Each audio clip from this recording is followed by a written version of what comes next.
ఇది వెలుగునిస్తుంది. దేవుని యొక్క వాక్యం చీకటి బ్రతుకులను మార్చేది ఏంటంటే దేవుని వాక్యమే.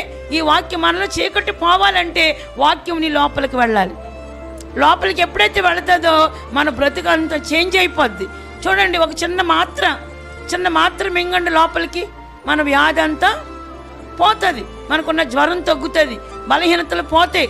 అలాగే దేవుని వాక్యం మాత్రం ఇది మింగితే, ఇది ఈ మందు లోపలికి వెళ్ళనిస్తే మన పాప రోగం అంతా పోతుంది. పాప రోగానికి ముందు ఏంటంటే దేవుని వాక్యమే. దేవుని వాక్యము మన హృదయంలోనికి వెళితే మన హృదయంలో ఉన్న పాప దోషములన్నీ కూడా తొలగిపోతే మనం పవిత్రపరిచేది దేవుని వాక్యమే. అందుకే చీకటి గల చోట్ల ఇది వెలిగిస్తే వేకువ చుక్క అంట. వేకువ చుక్క, చిన్న చుక్క ఎంత వెలితినిస్తుందండి.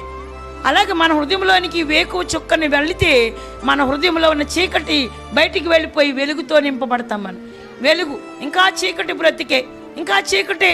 నీకు గాఢాంధకారముగా ఉన్న పరిస్థితుల్లో కూడా ఈ వాక్యం నీ హృదయంలో ఉంటే నువ్వు వెలుగుగా జీవిస్తావు, వెలుగుమయమై ఉంటావు. దేవునికి నువ్వు పనికొచ్చే పనిముట్టుగా నువ్వు జీవించడానికి దేవునికి ఉపయోగపడే పాత్రగా చేస్తాడు దేవుని బిడ్డలారా.